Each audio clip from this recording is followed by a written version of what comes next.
tena hiyo.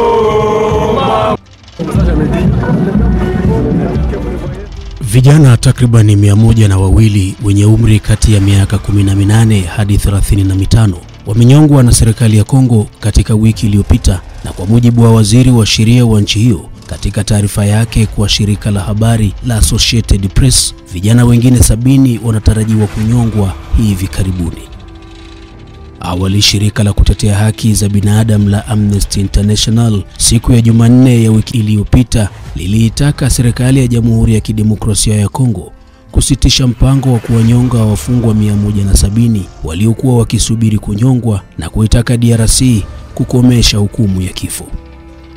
Hata hivyo, taarifa ya Associated Press imesema vijana hao wenye umri wa miaka 18 hadi 35 ni waliokuwa majambazi wenye silaha na majambazi wa mjini wanaojulikana kama Kurunas, ambao walinyongwa kaskazini magharibi mwa Kongo katika gereza la Angenga. 45 waliuawa mwishoni mwa Disemba na 57 waliosalia waliuawa ndani ya wiki iliyopita.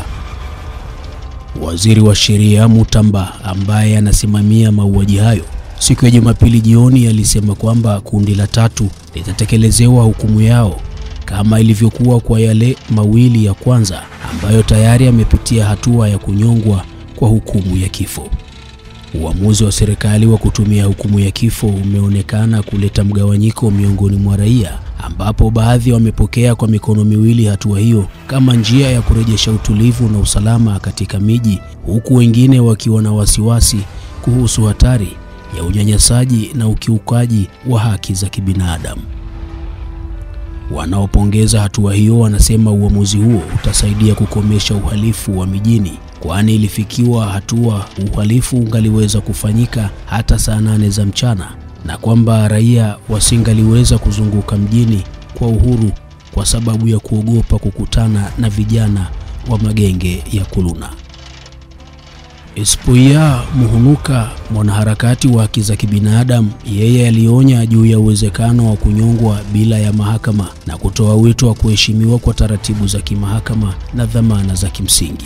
Anahofu kwamba shinikizo la kisiasa linaweza kusababisha hukumu zisizo za haki. Adhabu ya kifo nchini Kongo ni suala nyeti, na nchi hiyo iliifuta mwaka 1981 lakini ikarejeshwa tena mwaka 2006.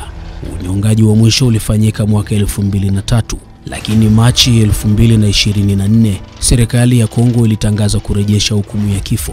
Hata hivyo, hukumu hiyo ilirejeshwa ikikusudiwa kutumika kwa askari wa kijeshi ambao wangekutwa na hatia ya uhaini.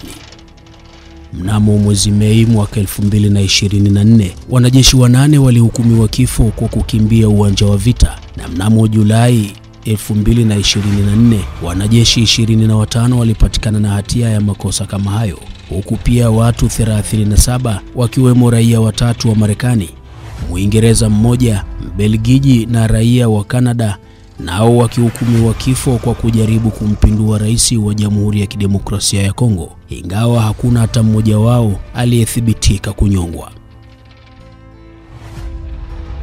Lakini je, nini kinaendelea katika Jamhuri ya Kidemokrasia ya Kongo? Inaelezwa kwamba kwa miaka mingi magenge ya kuluna yamefaidika na ulinzi mkali wa kisiasa, lakini sasa inaonekana serikali na imeelezwa kwamba wakati mwingine wanatumiwa pia kwa madhumuni ya kisiasa kwa njia mbalimbali. Pia wanatumika kuzuia matakwa ya vyama vya wafanyikazi na maafisa wengine wa umma, jambo ambalo linasumbua viongozi wa kisiasa na wajumbe wa serikali ambao vyama vya wafanyikazi hupenda kuwapinga. Hata hivyo, inaelezwa kuwa kutokana na genge hilo la kuluna kunufaika na ulinzi mkali wa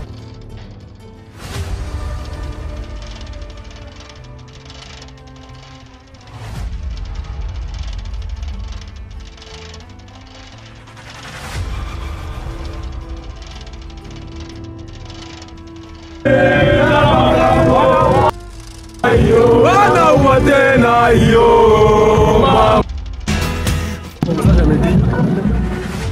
Imeandaliwa na kusanifiwa na mimi Dennis Kumwenda. Tafadhali usisahau kusubscribe, kulike, kucomment na kushare.